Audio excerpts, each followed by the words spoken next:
Hello student, welcome to commerce by Harshita.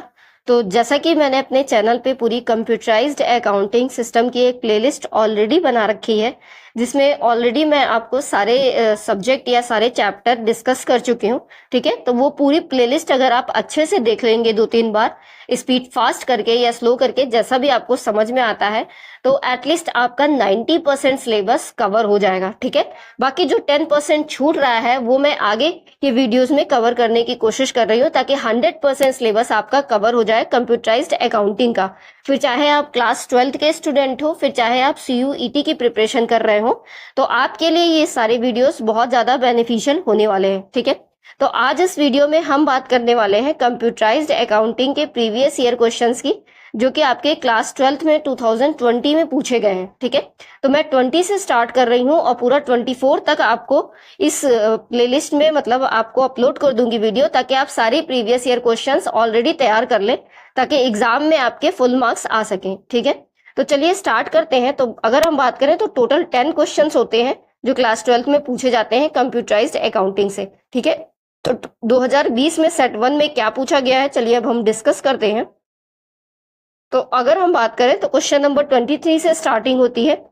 ठीक है, ये आपका ऑप्शनल में होता है, पार्ट बी में होता है कंप्यूटराइज्ड अकाउंटिंग, मतलब फाइनेंशियल अकाउंटिंग और कंप्यूटराइज्ड अकाउंटिंग दोनों में से कोई एक आपको करना होता है, अटेन करना होता है। ठीक है, तो अगर हम बात करें तो क्वेश्चन नंबर 23 में कह रहा है when the accumulated data from various sources is processed. तो जब अदर वेरियस सोर्सेज से हम कोई डेटा को प्रोसेस करते हैं तो उसको हम क्या बोलते हैं। ठीक है, तो याद रखिएगा, जब एक्यूमुलेटेड डेटा को वेरियस सोर्सेस से प्रोसेस किया जाता है वन शॉट में, तो उसको बोला जाता है बैच प्रोसेसिंग। ठीक है, तो when the accumulated data from various sources is processed in one shot it is called as batch processing. ठीक है, चलिए क्वेश्चन नंबर 24 समझते हैं। Height of a person is a dash attribute whereas academic qualification can be dash attribute. तो अगर हम बात करें तो यहाँ ब्लैंक में क्या आएगा, तो height of a person is a single value attribute, तो सिंगल वैल्यू एट्रीब्यूट कहलाया जाएगा किसी पर्सन की हाइट। और अगर हम एकेडमिक क्वालिफिकेशन की बात करें तो वो मल्टी वैल्यू एट्रीब्यूट कहा जाएगा, क्योंकि क्वालिफिकेशन में कई सारी चीजें आ जाएंगी। ठीक है, तो इसीलिए उसको मल्टी वैल्यू एट्रीब्यूट कह रहे हैं, और इसको केवल हाइट की बात की जा रही है तो ये सिंगल वैल्यू एट्रीब्यूट है। ठीक है, चलिए क्वेश्चन नंबर 25 देखते हैं। तो name the accounting subsystem which deals with recording of different items purchased and issued specifying the price, quantity and data. तो ऐसा कौन सा अकाउंटिंग सिस्टम है जिसमें हम रिकॉर्डिंग करते हैं और परचेस की और इशू करते हैं, स्पेसिफाइंग प्राइस भी दिखाते हैं, क्वांटिटी भी दिखाते हैं, तो डेटा भी दिखाते हैं। तो इसमें समझ में आ रहा है कि क्वांटिटी की बात की जा रही है, प्राइस की बात की जा रही है, ठीक है, और परचेस की बात की जा रही है। तो कहीं ना कहीं ये इन्वेंट्री सबसिस्टम की बात कर रहा है। तो क्वेश्चन नंबर 25 का सी ऑप्शन सही हो जाएगा, ये आपका इन्वेंट्री सबसिस्टम कहलाता है। ठीक है, चलिए अब क्वेश्चन नंबर 26 देखते हैं। इसमें हमें मैच करना है, काफी इजी है। ये कह रहा है match the movement of mouse with the key stroke. तो मूवमेंट कौन सा माउस का करेंगे तो कौन से की स्ट्रोक पे जाएगा। जैसे हमने वन सेल अप प्रेस किया, तो अगर हम वन सेल अप प्रेस करेंगे तो कहीं ना कहीं ये अप एरो की तरफ जाएगा, तो ये बी ऑप्शन सही हो जाएगा फर्स्ट का। और अगर हम वन सेल राइट प्रेस करेंगे तो राइट के लिए राइट एरो की पे बच जाएगा। ठीक है, तो सेकंड का डी ऑप्शन सही हो जाएगा। तो फर्स्ट का बी, सेकंड का डी। तो देखिए ऑप्शन नंबर बी में कह रहा है फर्स्ट का बी और डी का सेकंड, तो ऑप्शन नंबर बी सही हो जाएगा। ठीक है, चलिए नेक्स्ट क्वेश्चन देखते हैं। क्वेश्चन नंबर 27 में कह रहा है a dash query is used to extract aggregate of data items for a group of records rather than a detailed set of records. तो समरी क्वेरी जो होती है वो क्या करती है, वो पूरा एक्सट्रैक्ट करती है एग्रीगेट ऑफ डेटा, मतलब डेटा का पूरा एग्रीगेट लेकर के चलती है, और वो कहीं ना कहीं रिकॉर्ड्स करती है rather than the detail of set of records. ठीक है, तो पूरा एग्रीगेट लेके चलती है हमारी समरी क्वेरी। ठीक है, तो याद रखिएगा। क्वेश्चन नंबर 28 में कह रहा है a hash hash hash error appears when. तो ऐसी एरर कब अपीयर करती है, जब हम कोई निगेटिव डेटा यूज कर रहे हो तब अपीयर करती है। Column is not wide enough, column ज्यादा वाइड नहीं है, हम डेटा डालते जा रहे हैं, वैल्यू डालते जा रहे हैं, तो ऐसा एरर आता है। निगेटिव टाइम यूज करते हैं तब ऐसा एरर आता है। ठीक है, तो तीनों ही ऑप्शन अपने आप में सही है, तो हमारा यहाँ पे answer all of the above हो जाएगा 28 में। ठीक है, चलिए अगला क्वेश्चन देखते हैं। The existence of data in a primary key field is। तो डेटा का एग्जिस्टेंस प्राइमरी की फील्ड में क्या होता है, ठीक है, नॉट नेसेसरी रिक्वायर होता है कि required but need not be unique. तो प्राइमरी की डेटा की बात की जा रही है तो वो यूनिक तो होना ही चाहिए, और रिक्वायर्ड ना हो ऐसा नहीं हो सकता। Require and must be unique, तो ये वाला ऑप्शन ज्यादा सही लग रहा है। प्राइमरी की डेटा के प्राइमरी की बात की जा रही है तो वो जरूरी भी होती है और यूनिक भी होनी चाहिए, क्योंकि प्राइमरी की है, सेकेंडरी नहीं है, ठीक है। तो क्वेश्चन नंबर 29 का सी ऑप्शन सही हो जाएगा। चलिए क्वेश्चन नंबर 30 देखते हैं।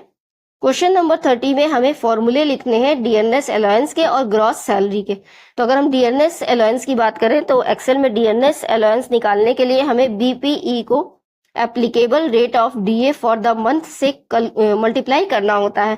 तो इसमें बीपीई क्या है आपका, तो बेसिक पे अर्न्ड को ही हम शॉर्ट में क्या बोलते हैं, बीपीई बोलते हैं। तो बीपीई निकालने के लिए हमें बेसिक पे को नंबर ऑफ इफेक्टिव डेज, जिसको शॉर्ट में NOEDP कह रहे हैं, और number of days in a month से मल्टीप्लाई करना होता है। तो हमारा बीपीई यानी बेसिक पे अर्न्ड आ जाता है, ठीक है। तो सबका फुल फॉर्म भी दिया हुआ है तो आप देख सकते हैं। ग्रॉस सैलरी निकालने के लिए हमको बीपीई यानी बेसिक पर अर्न्ड और बेसिक पे earned plus DNS allowance plus HRA plus TRE को ऐड करना पड़ता है। एचआरए का मतलब आप जानते ही होंगे, इसको हाउस रेंट अलाउंस कहते हैं और इसको ट्रांसपोर्ट अलाउंस कहते हैं, ठीक है। तो कहीं ना कहीं ग्रॉस सैलरी के लिए हमें BPE DA plus HRA plus TRE को ऐड करना पड़ता है। तो इसको याद कर लीजिएगा आप, कहीं ना कहीं ये फॉर्मूला पूछा जाता है, ठीक है। चलिए क्वेश्चन नंबर 30 में ऑप्शनल है, मतलब 2 क्वेश्चन दिए हैं 30 में, ये 2 में से कोई एक करना है। तो दूसरे में कह रहा है कि हमें कॉन्ट्रा वाउचर और रिसीव्ड वाउचर को एक्सप्लेन करना है। तो कॉन्ट्रा वाउचर में हम क्या करते हैं, कॉन्ट्रा वाउचर में याद रखिएगा कि हमेशा ऐसी एंट्रीज आती हैं, या कॉन्ट्रा एंट्री भी कहते हैं उसको, जहां पे हमारा अकाउंट कैश और बैंक अकाउंट दोनों को एक साथ अफेक्ट कर रहा हो, या फिर 2 कैश अकाउंट को अफेक्ट कर रहा हो, या फिर 2 बैंक अकाउंट को अफेक्ट कर रहा हो, तो वो कॉन्ट्रा एंट्री या कॉन्ट्रा वाउचर में रिकॉर्ड की जाने वाली एंट्री कहलाती है, ठीक है। देखिए इसमें लिखा भी हुआ है, it is used when cash is deposited in the bank from the office and when cash is withdrawn from the bank for office use. तो कैश डिपॉजिट, कैश विथड्रॉ दोनों की एंट्री हमारी कॉन्ट्रा वाउचर में आ जाती है। Next है receipt voucher. Receipt voucher के नाम से क्लियर है कि बिजनेस में जब भी कैश रिसीव होगी या चेक रिसीव होगा तो उसकी एंट्री रिसीप्ट वाउचर में की जाती है, ठीक है। देखिए लिखा भी हुआ है, receipt voucher is used to record all the receipts और inflow of money in the business. All the receive जैसे कि डेटर से रिसीव हो रहा है, लोन रिसीव हो रहा है, एडवांस रिसीव हो रहा है, इंटरेस्ट रिसीव हो रहा है, कमीशन रिसीव हो रहा है, गुड्स बेच रहे हैं, सेल कर रहे हैं, तब कैश रिसीव हो रही है, वो सब रिसीप्ट वाउचर में आ जाएगा। चलिए क्वेश्चन नंबर 31 देखते हैं। क्वेश्चन नंबर 31 में कह रहा है state any 4 limitations of computerised accounting system. तो हमें 4 लिमिटेशंस बतानी है कंप्यूटराइज्ड अकाउंटिंग सिस्टम की। तो ऑलरेडी हमने चैप्टर 1 पढ़ा था, overview of computerised accounting system, तो उसमें मैंने आपको अच्छे से पढ़ाया है कि कंप्यूटराइज्ड अकाउंटिंग सिस्टम के एडवांटेजेस क्या होते हैं, डिसएडवांटेज क्या होते हैं, और वो इनफैक्ट वीडियो मेरे चैनल पे काफी ज्यादा पॉपुलर हुआ है, बहुत से बच्चे उससे पढ़ करके गए हैं और एग्जाम दे चुके हैं, ठीक है। तो चलिए हम समझते हैं इसकी लिमिटेशन क्या होती है। सबसे पहली लिमिटेशन है कि बहुत ज्यादा कॉस्ट लगती है सीखने में, ठीक है। हमें एक स्पेशलाइज्ड पर्सन हायर करना पड़ता है जो हमारे यहाँ एम्प्लॉयज को सिखा पाता है कि इस सॉफ्टवेयर पे कैसे अकाउंटिंग करनी है। तो ह्यूज कॉस्ट लगती है।